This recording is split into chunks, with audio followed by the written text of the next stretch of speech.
Bismillahirrahmanirrahim. Assalamualaikum warahmatullahi wabarakatuh.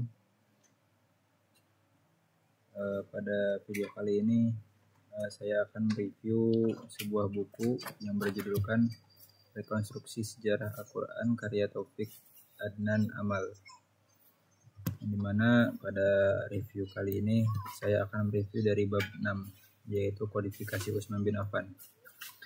Jadi pada bab 6 ini dijelaskan ada pengumpulan mushaf oleh Zaid bin Sabit, di mana tidak berbeda dengan pengumpulan yang pertama yang dilakukan Zaid bin Sabit.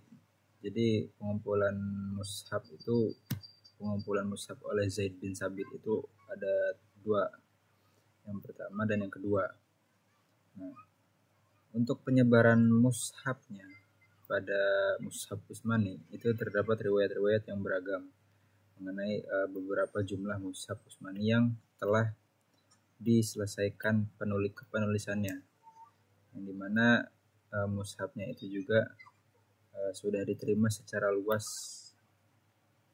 menyebutkan bahwa satu mushaf itu disimpan di Madinah dan 3 mushaf lainnya dikirim ke Damaskus. Nah, lalu ada varian-varian mushaf Utsmani. Jadi daftar varian yang diungkapkan di dalam dua karya ini itu prinsipnya saling menguatkan, yang dimana varian yang satu dengan yang lainnya itu terlihat bahwa mushaf Damaskus yang berasal dari Damaskus yang paling banyak ragamnya. Nah, lalu ada karakteristik mushaf Utsmani.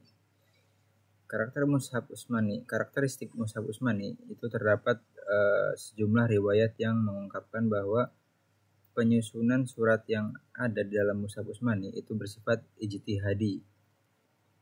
Namun pendapat lain itu menunjukkan bahwa prinsip penyusunan dari surat yang ada di dalam Al-Quran dalam mushaf Utsmani itu dimulai dari surat panjang ke surat yang lebih pendek ayatnya. Nah, lanjut ada otensitas dan integritas mushaf Utsmani. Nah, jadi bagian pertama ini itu ada hadis dan integritas mushaf Utsmani, yang dimana mushaf Utsmani itu dipandang telah mencakup keseluruhan wahyu ilahi yang diterima Nabi Muhammad, yang mestinya itu dibungkus atau dimasukkan ke dalam kompilasi tersebut. Lalu ada otensitas dan integritas mushaf Utsmani dalam pandangan Barat, yang dimana kajian-kajian modern tentang Al-Quran itu sudah menyebar luas di kalangan sarjana Barat, yang dimana dalam pernyataannya belum menunjukkan masalah yang serius terhadap otensitas dan integritas mushaf Utsmani ini menurut kalangan sarjana Barat. Nah, sejumlah sarjana Barat memang mengemukakan hipotesa atau dugaan-dugaan mereka tentang pemalsuan bagian-bagian dari Al-Quran. Tetapi argumen-argumen yang dilontarkan oleh sejumlah sarjana Barat itu nampaknya tuh tidak begitu substansial gitu, dan bisa dikesampingkan saja gitu pendapat dari sejumlah sarjana Barat itu. Nah, lanjut ke review buku The History of Quranic Text karya Prof. Dr. Al-Azami, di mana pada review kali ini saya akan mereview bab 7, yaitu tentang mushaf Utsmani. Yang pertama itu ada menjelaskan tentang sikap Utsmani terhadap perselisihan bacaan. Dan yang kedua itu ada Utsman menyiapkan mushaf dari sukhluf. Dan yang ketiga itu ada Utsman membuat naskah mushaf tersendiri, yang dimana dalamnya terdapat pelantikan sebuah panitia yang terdiri dari 12 orang untuk mengawasi tugas dari penyusunan naskah untuk mushafnya ini. Terus juga penyusunan sebuah naskah itu sendiri atau otonom gitu ya.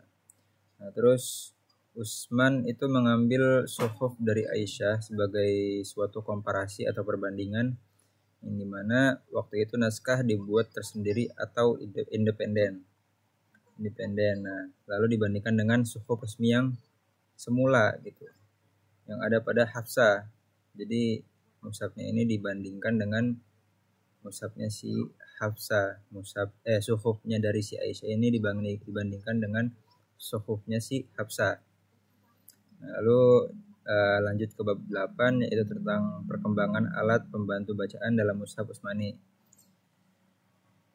Yang dimana pada bab 8 ini kita akan menjelaskan secara ringkas saja tentang beberapa alat bantu berupa visual yang dimana diciptakan oleh para ahli terdahulu.